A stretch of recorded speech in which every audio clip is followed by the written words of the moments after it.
Do you know what stage your business is in? Typically, small businesses go through 4 stages. These are startup, growth, mature, and renewal or decline. That's important for you to figure out what stage your business is in because to get where you want to go, you have to know where you're starting from. So stay tuned if you want to figure out the stage that you're in. Hi, I'm Linda Basso, and I help small business owners like you to be authentic in your marketing so you can have a business that fits who you really are.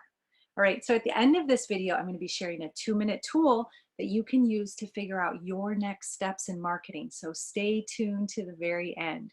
All right, now back to our 4 stages of business, which are startup, growth, mature, and decline or renewal. Okay, now we don't want to get too hung up on these labels because there's certainly other ways to describe the life cycles of a business.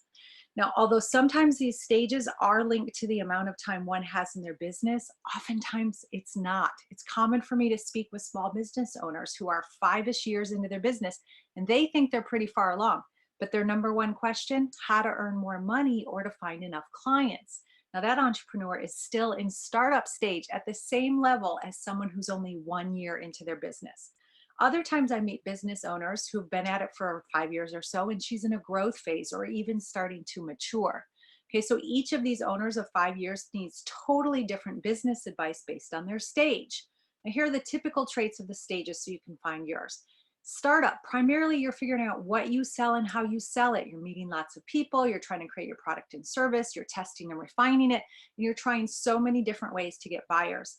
Business is not consistent and cash coming in is not predictable. It's a bit of a roller coaster with ups and downs that range from hopeful to exciting to overwhelming. And the business is not sustainable because you either work too many hours or you don't make enough money or both. Okay. The growth stage, you know what you sell and you have had enough buyers so that you can really hone in on that ideal client. Business is consistent and you have a good idea to continue how to continue generating money. Other people can see what your business does and they can easily explain it to others so they can refer. But investments of time or money are needed to make the biz sustainable. You have to begin to develop systems and processes, hire some kind of support, and develop additional products and services so you have more than one stream of revenue. Then you get to mature and revenues are stable. Business growth is at 5% or so. Clients have developed into relationships and the business runs in a consistent, stable manner. All right. You feel like you can rely on your business. You can enjoy this period or you can look for new growth opportunities. This is the best time to plan to cash out and sell the business or to invest to create additional stability. And you've got to watch out for the next stage, which is decline. So even though business may seem like it's going fine, there's not much innovation occurring or there's a lack of continuing investment in technology, marketing, and people support.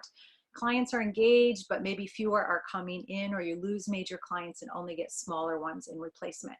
Now, if the business loses money for 3 quarters, the decline probably started a while back and you've got to either retire, cash out, or decide to renew. If you want to renew, you're going to have to talk to financial experts, marketing, sales, technology people, and figure out what that path is. Now, can you tell where your business is from that? Try to keep your assessment neutral and don't create a story about what that stage means. Just note it and make decisions from that place so you can get where you want to go. Now, your marketing also has stages, and knowing your stage is the single biggest factor in knowing what marketing tasks to tackle next. If you try to do them out of order, overwhelm and frustration come along. All right, so take a look at this graphic and you can see the steps on the pathway, okay? It starts at the top, at the center, and it goes around clockwise. I developed this pathway after working with and studying hundreds of entrepreneurs in their small businesses. And although it has some overlap with larger businesses that have staff, it mostly applies to solopreneurs or small business owners whose business revolves around them, even if they have staff.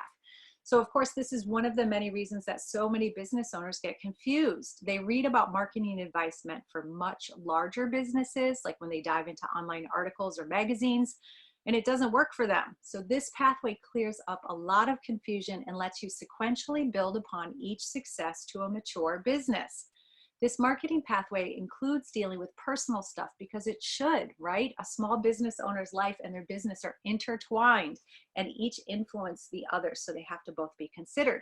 Now, there could be some surprising information on this pathway if you've never considered marketing in this way before, like getting seen, or what we think of as typical marketing is the fifth step and not the first. So often I meet small business owners trying to market themselves without having mastered the previous four steps. So if you don't get the results you're hoping for, there's almost always a missed piece of the pathway behind you. Now, it makes sense if you think about it. Imagine that you're not sure about your business, or you don't have a message that gets a response from the right people, or you haven't created stuff that people want to buy and you're trying to get seen. Okay, so in these cases, even if people see you, they aren't likely to become clients. And there's no amount of efforting or marketing trick that can fix that. You must go back and address the earlier steps if you want a different outcome. So do you know where you are on your marketing pathway? Take my 2-minute quiz and find out. Hop on over to lindabasso.com. Right on the top of the homepage, you'll see Take the Quiz button, okay? So once you know where you are, you can take steps to finish off the stage you're in and see exactly what your next marketing steps are. That kind of clarity is golden. And even if you're sure your business is far along the pathway, consider this. It's a circular pathway without a definite endpoint, because every time you introduce a new service or product or renew your business, you've got to go through the same steps. So in the life of your business, you may walk this pathway many, many times. I've even seen seasoned entrepreneurs skip a step, like message it when they're doing something new, and then scratching their heads when they don't get the response that they hoped for. So I say it's always worth knowing where you are. I mean, really, it can be a total relief to admit what is rather than what you hope or think is. And that kind of honesty is really needed if you want to move forward successfully. So go ahead and take an honest look at where you are. Hop over to lindabasso.com and take the quiz. I promise that you'll be glad you did. As always, I'd love to hear how it's going. Take good care and have great fun. Bye.